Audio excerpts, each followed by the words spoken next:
umum kami dari masyarakat berkaitan dengan masalah ini, saya ingin berpatokan kepada peraturan Kepala Badan Pertanahan Nasional nomor 7 tahun 2007, bahwasanya sidang panitia B itu harus dihadiri oleh kepala desa. Dan perlu saya koreksi, saya tidak akan memberikan masyarakat berbicara. Ada tadi pemaparan dari teman-teman dari BPN, di mana ada investigasi ya atau temuan tim bahwasanya tidak ada masalah. Jadi kami tidak akan mau melanjutkan ketika belum hadir di sini kepala desa yang berkaitan dengan tidak adanya masalah dengan PT KSS dengan hal ini. Sebenarnya yang merasakan hari ini tanahnya dikuasai adalah bukan kepala desa, tetapi masyarakat itu sendiri. Itu yang pertama. Yang kedua adalah berkaitan dengan pernyataan tadi dari PTSP ya, saya mengatakan mengapresiasi di PT KSS berinvestasi di Kapuas.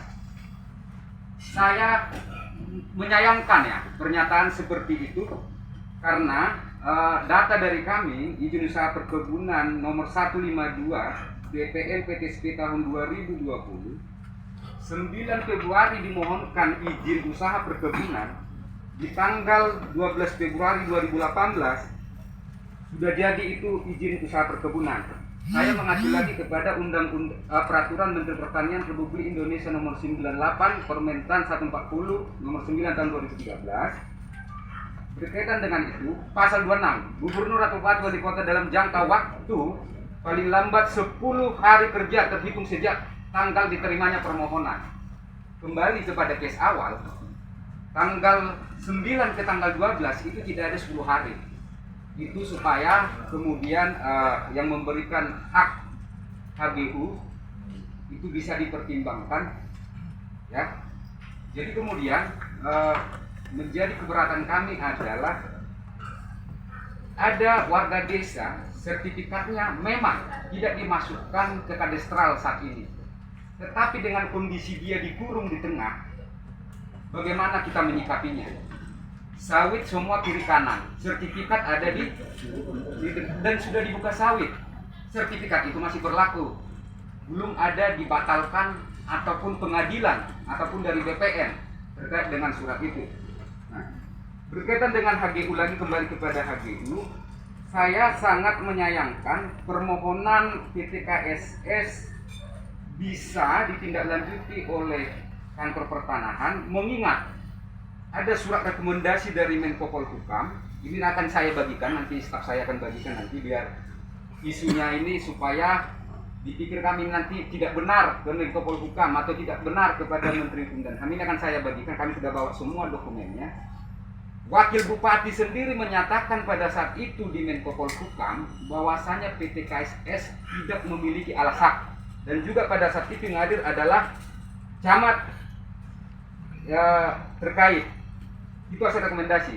Terakhir hasil rekomendasi tanggal 31 Desember yang dihadiri juga dari beberapa instansi mengatakan telah terjadi pelanggaran HAM.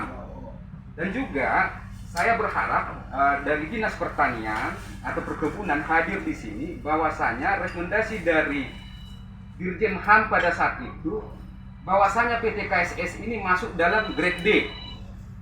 Artinya ada grade sampai grade E. Grade E itu sangat jelek.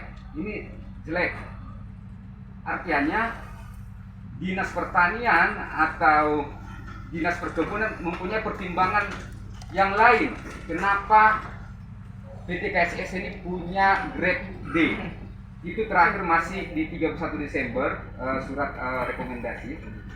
Jadi saya sebagai penasihat hukum, Bapak, baik pejabat-pejabat yang ada, mengingat saat ini banyak ya, saya bukan menakut-nakutin ya.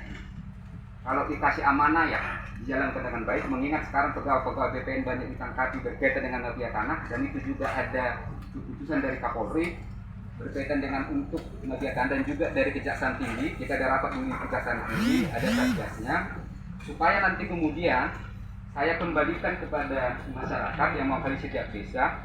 Mereka yang lebih tahu tanahnya di mana. Saya hanya berbicara tentang aturan pembentukan izin usaha perkebunan dan kemudian bisa jadi HGU. Artinya secara legal formal dia sudah cacat. Ketika saya bersidang di Mahkamah Konstitusi, ketika cacat formal itu tidak akan pernah dikabulkan oleh Mahkamah Konstitusi.